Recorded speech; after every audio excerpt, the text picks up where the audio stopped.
Hi, welcome to another edition of Pop Stories. This is another one of my original stories, and this one is dealing with another Uncle Ronnie story. You ready? Sit back, relax, and enjoy as usual. Uncle Ronnie's story in the future.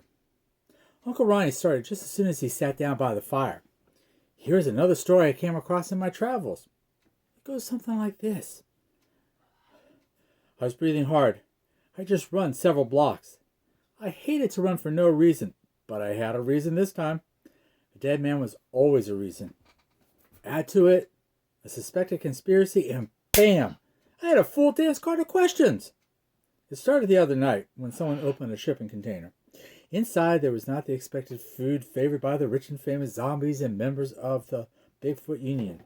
Instead, the worker that opened the box found a dead meat bag. The human in question was Simon Latitude, Dr. Simon Latitude of the Somnipotent Corporation. I wasn't quite certain of what the business of the Somnipotent Corporation was. But as part of the HRC, I was going to find out, especially when after calling us, the body disappeared. Sitting, waiting, gave me time to reflect. After 5 years somewhere else, I had been recruited by the HRC, the Human Relations Commission. While zombies in the Bigfoot Union were widely accepted, not all parties liked to deal with them. That's where the HRC came in to solve the situation. What made it even more fun were those that had borrowed technology from the zombies in the Bigfoot Union to adapt it for human usage. The results were not always pretty, but sometimes it was downright scary. The HRC fixed those situations too. I know what you were asking. Why not go right up to the front door, introduce myself, and have them explain it to me? Yeah, that would have gone over as well as interrogating a sleeping Zamelian. Finally, I got the break I had been waiting for all along. A long line of shipping containers stopped just outside the company gate. As the guided muscle watched, the gate slid back. I ran between the lines. I saw the one I wanted. Quickly, I slid under a carriage. In a few minutes, the train of containers started back up. The container train quickly crossed through the gate. It pulled up to a warehouse.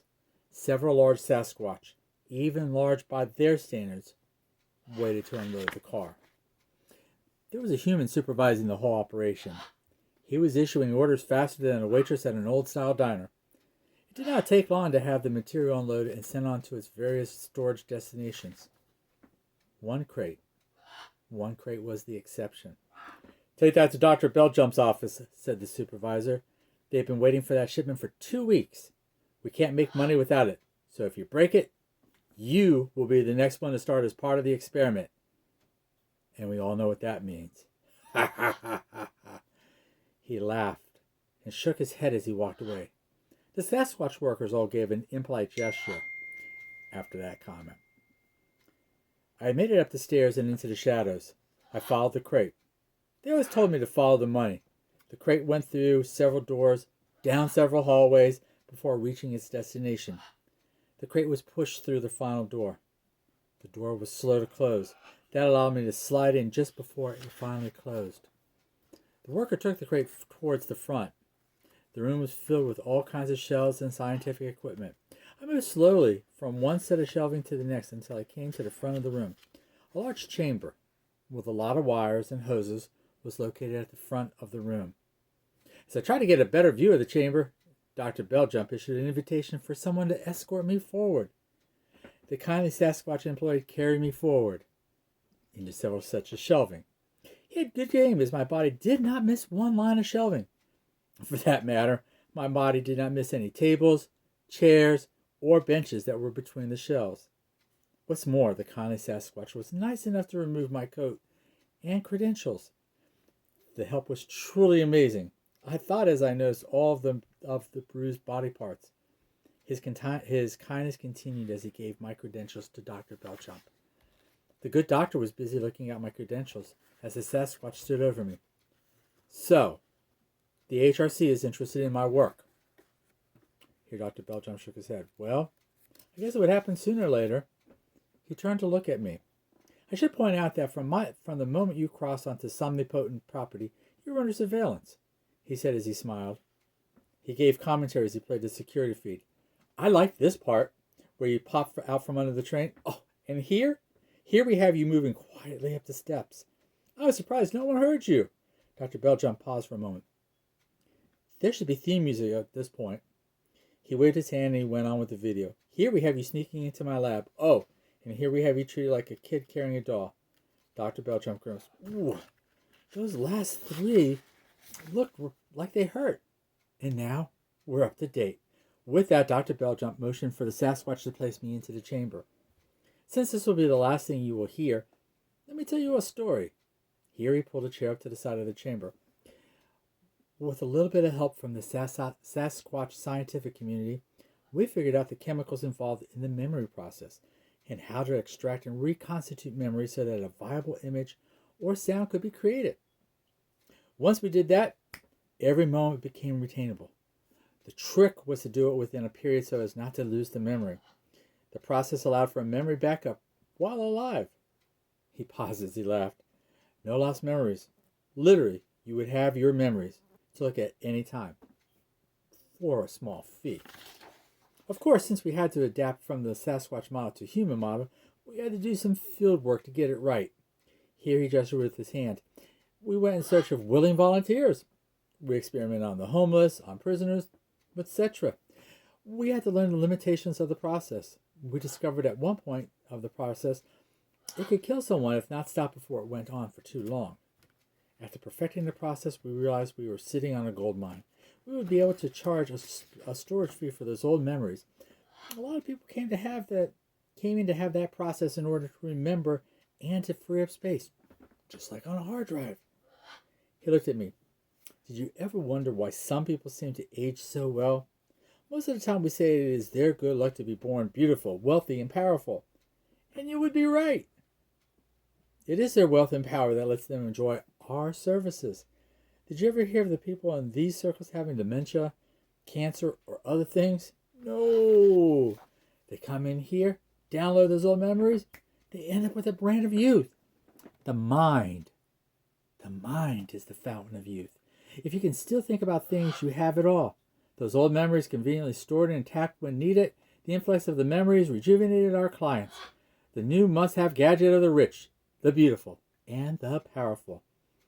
Next, we will reverse the body's aging process. Literally, you will come in here, and once shop, you'll be young and vital.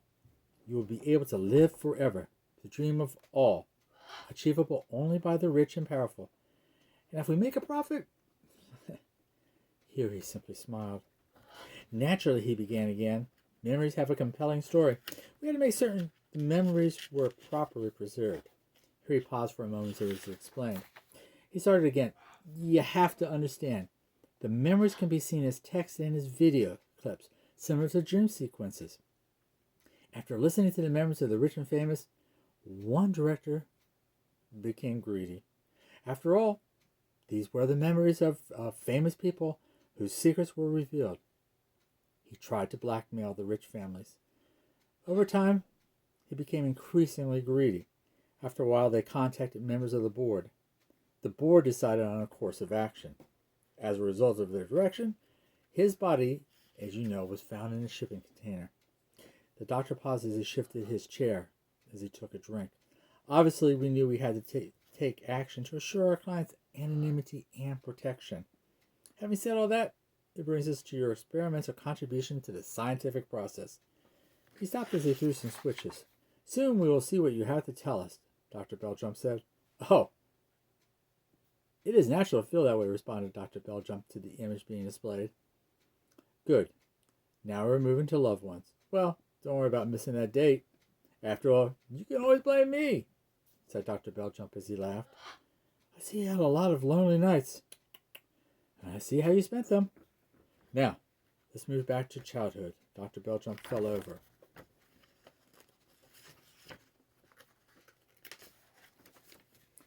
I saw a picture that told me everything I needed to know, said the Sasquatch worker as he opened the door to the chamber. It was a memory I knew from my childhood. He stopped as he seemed to go through a memory. It was an advertisement for Uncle Ronnie's peanut butter. You were about to blow my cover. I am with SSF. You have 30 seconds to clear the building, so don't worry about not being seen. When Uncle Ronnie paused, someone from the back asked, "Is this another story you read in the future?" Uncle Ronnie nodded his head.